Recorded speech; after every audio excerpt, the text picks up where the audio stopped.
শেরপুর জেলার শ্রীবরদী উপজেলার চাটখিল গ্রামের ৮০ বছরের বৃদ্ধা জেলেহা বেগমের পাশে এসে দাঁড়িয়েছে আজকের তারুণ্যের সংগঠন। রাকিবুল হাসানের তথ্যচিত্রে বিস্তারিত।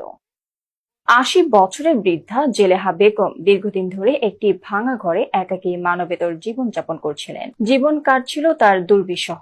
দুই ছেলে থাকলেও তারা কোনো খোঁজখবর রাখে না।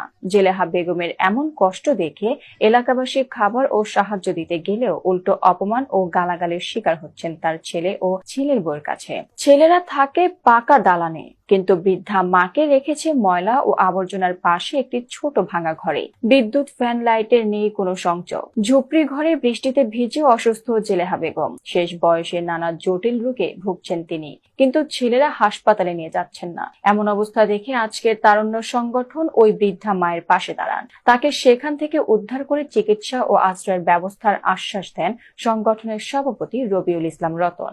এ ঘটনার বিষয়টি জানতে পেরে সোমবার বিকেলে সার্বিক খোঁজখবর নেন উপজেলা নির্বাহী অফিসার শেখ জাবের আহমেদ। তাৎক্ষণিকভাবে অসহায় বৃদ্ধাকে শুকনা খাবার দেওয়া হয়। অনেক কষ্টের মধ্যে আছে। আপনার মাসখানির আগে আমি আমার বিবিরে বলছিলাম যে ওরে যা ভাত নাগে প্রতি সন্ধ্যা ভাত দিয়ে যাবা, যে 2 দিন দিছে। 2 দিন দিবার পরে মুখ করতেছে, ভাত দিলে নদীর গোসাপ করে না।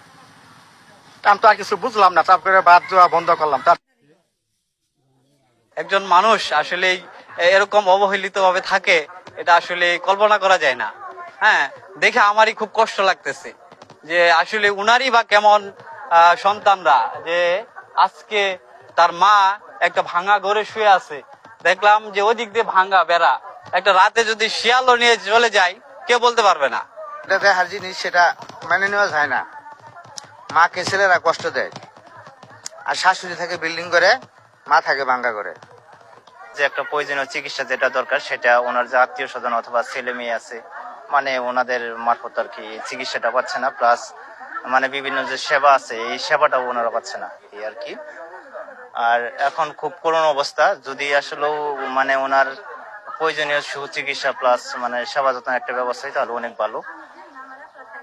আজকের তারুণ্য স্বেচ্ছাসেবী সংগঠনের পক্ষ থেকে মহিলা, বৃদ্ধ মহিলাকে তার ছেলে দেখাশোনা করে না। তার 2টি পুত্র সন্তান রয়েছেন, একজনও তারা দেখাশোনা করেন না।